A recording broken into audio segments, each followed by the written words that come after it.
नमस्कार, उत्तराखंड समाचार में आपका स्वागत है। मैं नूतन वरुण। सबसे पहले मुख्य समाचार।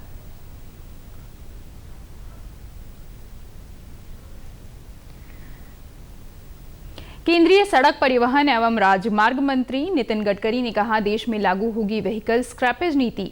प्रदूषण बढ़ाने वाले वाहनों को चरणबद्ध तरीके से हटाने की योजना। 35,000 लोगों को मिलेगा रोजगार। केंद्रीय शिक्षा मंत्री रमेश पोखरियाल निशंक बोले, कोरोना काल में सरकार ने की गरीब बच्चों को पढ़ाने की हर संभव कोशिश। सभी माध्यमों का पढ़ाई के लिए किया गया उपयोग। राज्य सरकारों के प्रयासों को भी सराहा।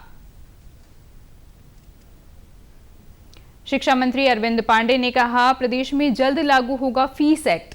स्कूलों और अभिभावकों से ली जाएगी राय।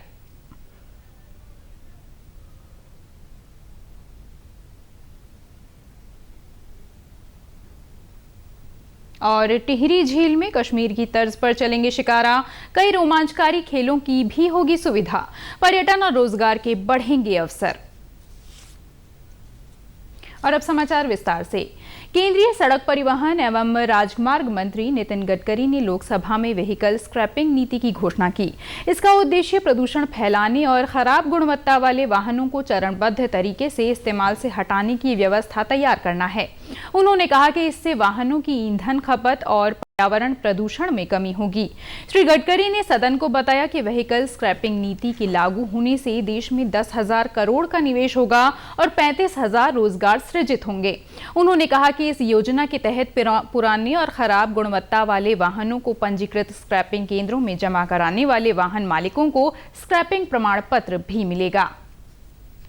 पुराने वाहन फिट वाहनों की तुलना में 10 से 12 गुना अधिक प्रदूषण और हवा को प्रदूषित करते हैं और सड़क सुरक्षा के लिए भारी जोखिम है। यहाँ एक ऐसी विन विन पॉलिसी होगी जिससे कि न केवल पुराने वाहनों को स्क्रैप करने का प्रोत्साहन मिलेगा, बल्कि नए वाहनों को खरीदने के लिए सामान्य जनमानस को आर्थिक सहूलत भी मिलेगी। स्क्रैपिंग पॉलिसी है, ये एक ऐसी परिस्थिति निर्माण करेगी जिससे scrapping centres, automobile industry, component industry और सामान्य लोगों को इसका फायदा होगा।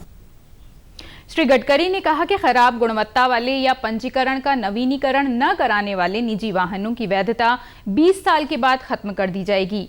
उन्होंने कहा कि फिटनेस प्रमाण पत्र न लेने वाले व्यावसायिक वाहनों का पंजीकरण 15 साल के बाद खत्म कर दिया जाएगा। उन्होंने बताया कि स्क्रैप वाहन का मूल्य उसी मॉडल के वाहन के एक्स शोरूम कीमत का 4 से 6% होगा। राज्य सरकारों को सलाह दी गई है कि निजी वाहनों को रोड टैक्स में 25% और वाणिज्यिक वाहनों को 15% की छूट दी जाए। इसके अलावा वाहन निर्माताओं को भी कहा गया है कि स्क्रैप सर्टिफिकेट वाले वाहनों के मालिकों को नया वाहन खरीदते वक्त 5% छूट दी जाए। वहीं ये प्रावधान भी किया जा रहा है कि स्क्रैप वाहन का सर्टिफिकेट होने पर नया वाहन खरीदने पर रोड टैक्स माफ कर दिया जाए। केंद्रीय मंत्री श्री गडकरी ने यह भी कहा कि अगले 1 साल में देश से सभी टोल प्लाजा खत्म कर दिए जाएंगे। अब गाड़ियों में जीपीएस सिस्टम लगाया जाएगा, जिसकी मदद से टोल शुल्क का भुगतान हो सकेगा। जीपीएस के माध्यम से हाईवे पर जितनी दूरी वाहन तय करेगा, उसका वाहन टैक्स मालिक के अकाउंट से कट जाएगा। मैं सदन को आश्वस्त कर दूंगा, 1 साल के अंदर सब टोल निकल जाएंगे देश के। पर उसका अर्थ यह है कि टोल नहीं रहेंगे, पर आपको जीपीएस पे, हमारे केवल रोड के एंट्री पर कैमरा रहेगा, जीपीएस पर आपका इमेज कैच करेगा और जहाँ से जाओगे वहाँ और जहाँ से निकलोगे वहाँ उतना ही पैसा आपसे कटेगा। ना टोल होगा, ना रोकेगा कोई, ना कुछ होगा। और ये 1 साल के अंदर हम लोग पूरा करेंगे। केंद्रीय शिक्षा मंत्री डॉक्टर रमेश पोखरियाल निशंक ने कहा है कि कोरोना काल में केंद्र सरकार और राज्य सरकारों ने गरीब बच्चों को शिक्षा से जोड़ने का हर संभव प्रयास किया है। राज्यसभा में पूछे गए तारांकित प्रश्न के जवाब में उन्होंने कहा कि पूरे विश्व का शिक्षा क्षेत्र कोरोना से प्रभावित था। विकसित देशों ने भी शिक्षा में पिछला साल 0 वर्ष किया, लेकिन भारत ने शिक्षा का 1 साल बचा लिया। उन्होंने कहा कि सरकार ने स्मार्टफोन, इंटरनेट, डीटीएच और सामुदायिक रेडियो समेत सभी संसाधनों का उपयोग बच्चों को पढ़ाने के लिए किया। विकसित देशों ने अपने को 1-1 वर्ष पीछे कर दिया हो, तब भारत जैसा दुनिया का सबसे बड़ा लोकतांत्रिक देश, 135 करोड़ का देश, और उसने अपने वर्ष को बचाया। हमने अंतिम छोर तक के भी बच्चे से जाने जिसके पास स्मार्ट टेलीफोन नहीं है या जिसके पास इंटरनेट नहीं है, उसके लिए स्वयं प्रभा के 32 चैनल शुरू किए, 1 क्लास 1 चैनल, और उसके माध्यम से न केवल वो उसके माध्यम से गए DTH पर किए, जियो पर किया और विभिन्न माध्यमों से गए, जहां संभव हो सकता है रेडियो, सामुदायिक रेडियो का उपयोग किया, हर दिशा में जो भी संभव हो सकता है, और उन बच्चों को ढूंढने की भी कोशिश की। शिक्षा मंत्री अरविंद पांडे ने कहा है कि प्रदेश सरकार जल्द ही फीस एक्ट को लागू करेगी।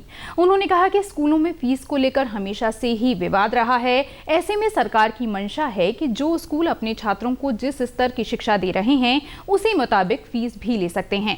शिक्षा मंत्री ने कहा कि जिलाधिकारी की अध्यक्षता में कमेटी बनाई गई है। जल्द ही सभी जिलाधिकारियों को निर्देशित किया जाएगा कि वे अभिभावकों की एसोसिएशन और स्कूलों की एसोसिएशन को बुलाएं और सबकी सहमति से एक रिपोर्ट तैयार करें।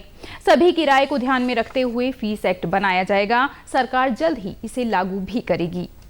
मैं आज या कल में जिलाधिकारियों को निर्देशित करने वाला हूं कि वो अभिभावकों को भी बुलाएं, हमारे जो स्कूल के एसोसिएशन है उनको भी बुलवाएं और सबकी सहमति से स्कूलों की ग्रेडिंग करके हमारे पास भेजें। हम बहुत जल्दी इस प्रदेश के हित में, छात्रों के हित में और स्कूलों के हित में भी ये फीस को लेकर जो हमेशा विवाद रहा है, इसको हमेशा के लिए समाप्त करने के लिए हम फीस एक्ट लागू करना चाहते हैं।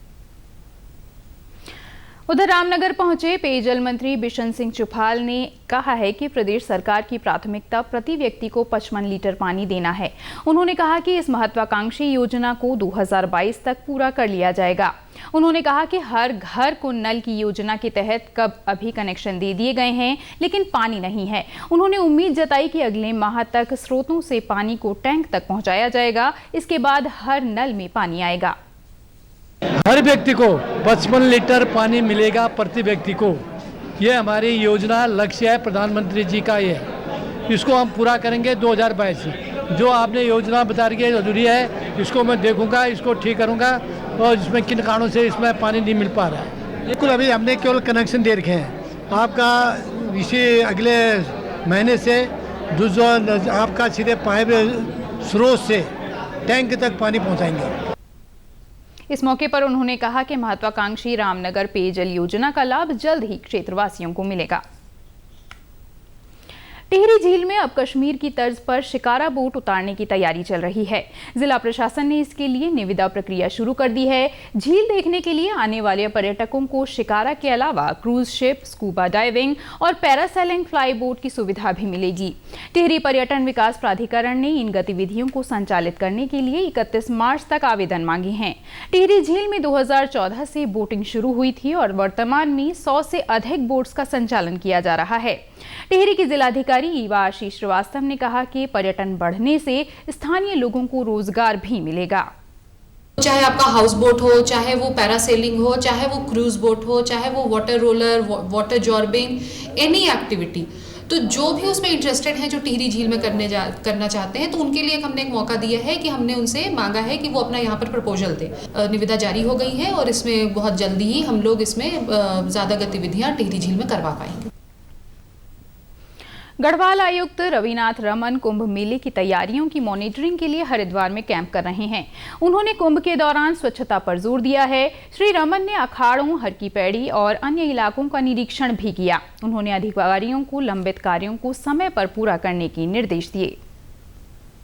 हरिद्वार शहर में सफाई व्यवस्था है खास करके, और उसके अलावा जो आंतरिक सड़कें बननी है, इसका मुख्य रूप से मेरे द्वारा निरीक्षण किया गया है। तो इसमें कतिपय अभी समस्याएं हैं अभी भी जो संज्ञान में आई हैं। जैसे अभी तक जो कूड़ेदान है वो अब तक नहीं लगे हैं, लेकिन अब आने शुरू हो गए हैं कूड़ेदान। तो अभी 1-2 दिन में यहाँ पे सारे बृहद तरीके से कूड़ेदान लगने शुरू हो जाएंगे। और उसी के साथ साथ जो आंतरिक सड़क है, इसके लिए भी मैंने सभी जो कार्यदायी विभाग है उनको 23 मार्च का मैंने डेडलाइन दिया है। जितनी भी सड़कें हैं उसको 23 मार्च तक कंप्लीट कर लें। वहीं कुंभ आईजी संजय गुंजियाल ने कहा कि कुंभ के दौरान भीड़भाड़ वाले इलाकों पर नजर रखने के लिए पुलिस अधिकारी साइकिल का प्रयोग करेंगे। उन्होंने कहा कि भीड़ के दौरान चौपहिया वाहन से गश्त करना मुश्किल होगा, इसलिए पुलिस को साइकिलें दी जा रही हैं। पहले चरण में 23 साइकिलें दी गई हैं और 100 से अधिक साइकिलें जल्द ही पुलिस को मुहैया कराई जाएंगी। फर्स्ट फेज में 23 साइकिलें हम लोगों ने अभी जितने भी हमारे सीनियर ऑफिसर्स हैं उनको डिस्ट्रीब्यूट किया है और उसके बाद अभी 100 और साइकिल आ रही है CSR के तहत कंपनीज के द्वारा दिया जा रहा है। बेसिकली इसके पीछे आइडिया ये है कि जितने भी हमारे कुंभ मेला क्षेत्र में खासकर डेंसली पॉपुलेटेड एरिया है और घाट एरिया है जहाँ पर की गाड़ियाँ भी जाती नहीं है, तो साइकिल के माध्यम से वो अपने एरिया का फैमिलराइजेशन हो सके, वहाँ की गलियों के बारे में, वहाँ के जो एक्चुअल में डिटेल्स है। कई बार ये सारे अधिकारी वो है जिनके पास अपनी सरकारी गाड़ी है, गाड़ी में बैठ करके ड्राइवर या गनर के साथ वो चीज़ें नहीं देखा जा सकता है जो कि साइकिल से आप एक एक जगह देखा जा सकता है। हल्द्वानी में महिला कल्याण परिसर में बने किशोर संप्रेषण गृह से बीती रात 7 बच्चे फरार हो गए, जिनमें से पुलिस ने 2 बच्चों को बरामद कर लिया है। दोनों बच्चों को उनके घर से बरामद किया गया है। जिला प्रोबेशन अधिकारी व्योमा जैन ने बताया कि किशोर संप्रेषण गृह में 13 बच्चे थे। 7 बच्चे कल रात खिड़की की जाली तोड़कर फरार हो गए। ये जो हमारे संज्ञान में आई है घटना, जैसे हमारे संज्ञान में आई तो हमने सबसे पहले जो है पुलिस को इन्फॉर्म किया, फिर प्रशासन को इन्फॉर्म किया, जिसके क्रम में तत्पर एसएसपी मैडम द्वारा एक्शन लिया गया। एसपी सर, सीओ साहब, एसएसपी मैडम खुद, सिटी मजिस्ट्रेट मैडम, सब ने यहाँ पे आकर निरीक्षण किया मौके पे, और जिसके बदौलत हमें 2 बच्चे अभी तक मिल भी गए हैं वापस, और हम आशा कर रहे हैं कि आज शाम तक बाकी बच्चे भी हमें वापस मिल जाएंगे। कल दिल्ली से टनकपुर आ रही पूर्णागिरि जनशताब्दी एक्सप्रेस स्टेशन पहुंचने से पहले विपरीत दिशा में दौड़ने लगी। रेल कर्मचारियों की सूझबूझ से हादसा होने से बच गया। कर्मचारियों ने सभी रेल क्रॉसिंग को बंद कर दिया। उन्होंने रेल ट्रैक पर मिट्टी और पत्थर डाले। इसके बाद रेल नंदना पुल के पास रुक गई। उस वक्त रेल में लगभग 60 यात्री सवार थे। यात्रियों को बसों के माध्यम से गंतव्य स्थल भेजा गया। रेलवे कर्मचारियों ने बताया कि पूर्णागिरि जनशताब्दी के 22 किलोमीटर पीछे जाने का कारण वैक्यूम पाइप का फटना था। टनकपुर पहुंचने वाली थी बस, उससे लगभग 1 किलोमीटर पहले से वापस आई। पाइप फट गया किसी कारणवश, इसी वजह से वापस आई है। हाँ, वो तो लगभग मेरी बर्थ से पहले थी, यहाँ रह गया। इसके बारे में नहीं, कोई घटना नहीं घटी, सब सुरक्षित है। किसान से टकरा गया, जिसमें जो है उसका ब्रेक पाइप और फिल पाइप दोनों ही टूट गया, जिसकी वजह से गाड़ी रोल डाउन हो गई। फिर जो है उसको जो है क्या जाता है हैंड ब्रेक का मैंने लगाया, मैंने गार्ड ने हैंड ब्रेक लगाया और स्टेशनों और गेट से जो है पत्थर लाइन पर रख के रोका गया। पिथौरागढ़ के उच्च हिमालयी क्षेत्र में पिछले सप्ताह हुई बर्फबारी से कई जगह ग्लेशियर खिसकने लगे हैं। इस कारण केंद्रीय लोक निर्माण विभाग द्वारा निर्माणाधीन सड़क बंद हो गई है। दारमा घाटी के अंतिम गांव सीपू और मार्छा को जोड़ने वाला लकड़ी का पुल भी ग्लेशियर की चपेट में आकर बह गया। इस कारण सीपू गांव के लोगों को परेशानी का सामना करना पड़ रहा है। स्थानीय लोगों ने प्रशासन से सड़कों और रास्तों पर जमी बर्फ को हटाने की अपील की है। प्रशासन सड़क को सुचारू करने की कवायद में जुट गया है। उत्तराखंड के समाचारों में बस इतना ही। चलते चलते मुख्य समाचार एक बार फिर। केंद्रीय सड़क परिवहन एवं राजमार्ग मंत्री नितिन गडकरी ने कहा, देश में लागू होगी व्हीकल स्क्रैपेज नीति। प्रदूषण फैलाने वाले वाहनों को चरणबद्ध तरीके से हटाने की योजना। 35,000 लोगों को मिलेगा रोजगार। केंद्रीय शिक्षा मंत्री डॉक्टर रमेश पोखरियाल निशंक बोले, कोरोना काल में सरकार ने की गरीब बच्चों को पढ़ाने की हर संभव कोशिश। सभी माध्यमों का पढ़ाई के लिए किया गया उपयोग। राज्य सरकारों के प्रयासों की सराहना की। शिक्षा मंत्री अरविंद पांडे ने कहा, प्रदेश में जल्द लागू होगा फीस एक्ट। स्कूलों और अभिभावकों से भी ली जाएगी राय।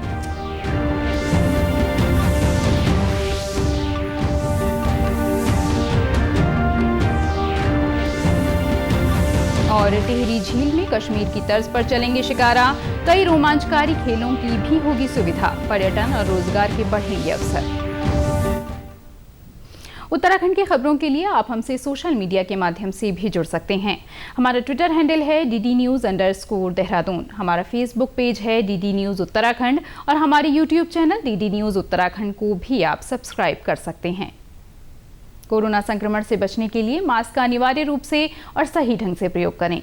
साथ ही सामाजिक दूरी का ख्याल रखें, नियमित रूप से हाथ धोएं और याद रखें, कोरोना को हराना है, मास्क जरूर लगाना है। इसी के साथ बुलेटिन समाप्त हुआ। नमस्कार।